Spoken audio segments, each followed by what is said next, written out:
Do you have the Milwaukee Fastback and the hex tool on yours? Well, the bit just won't stay in anymore. We lost our little bead there. Let's talk about how to fix that after the logo drop. So what's going on here is the little 1/8 of an inch BB bead, whatever you want to call this guy, has fallen out. And if you can save it, awesome. Here's how you get it back in there. This has kind of a slip ring here. So we'll just push that apart so we can slide it up and off. You don't have to take it all the way off, just as long as we can get to our hole. And you can drop a new one in there. If not, you can go on Amazon and buy a whole pack of 100 for about $5. You just pop a new one in there, put this on, and then spin it until the bead meets the hole there. And now you're good to go again. Ish. This will likely fall out, slip off again. So one thing you can do to prevent this is start by popping this ring off again. And we're going to take it all the way off. And you can see there's a gap here. So we're going to try and reduce that gap by pushing in one side underneath until it's tight, tight, tight. And then we're going to flip and push the other side down underneath until it's as tight as we can to try and close that gap there as much as we can. If this is the ring, we're taking it, we're going to push it down underneath to try and over, and then when it springs back with the metal, they'll be resting against each other as much as possible. You can see here, that's pretty close. So we'll go ahead and slide that back on. And that will do better for now. But if you want a permanent solution, one of the things you can do is go to your local automotive store or hardware store and get some heat shrink tubing, cut it down, and put it over top of this. I have a 3D printer that uses TPU filament, which is kind of a rubbery filament. And I printed this guy.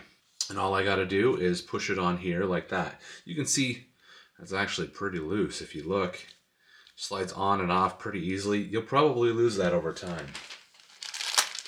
So I reprinted it just a little bit smaller. So you really have to work to get it on there. There we go, just like that. And now it's not going to slide out.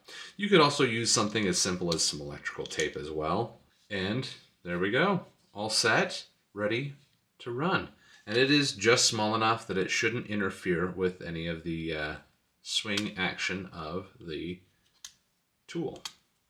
Now, one nice thing about having 100 extras is I can give away one of these to each of you. So if you need one of these, I also printed a whole bunch of extra rings. So if you want to, you can email me. My email is in the description of this video, and give me your address. And for the cost of shipping, I will send you one of these little rings and a single BB to be able to fix up your Milwaukee Fastback. I only have 100, so once these are gone, they're gone. But I figure, why not help out my community? These cost almost nothing, and they weigh almost nothing. The little BB's almost nothing, so now all I got to do is provide some envelopes, which is, cost of shipping is an envelope and a stamp, and then we'll send it to you. This will be anywhere within the United States that I can mail from my post office.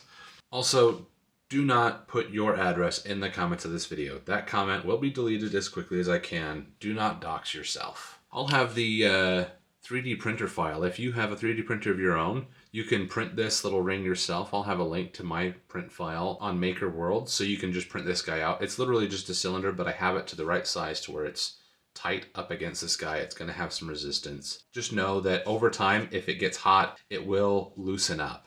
With heat, this TPU filament will kind of allow it to stretch. So don't use a torch or anything to tighten it up. Just put it on, and you'll have to leave it how that is.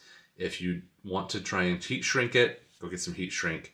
TPU will not work with a torch. The torch will just loosen it up so that it slides off and on easier.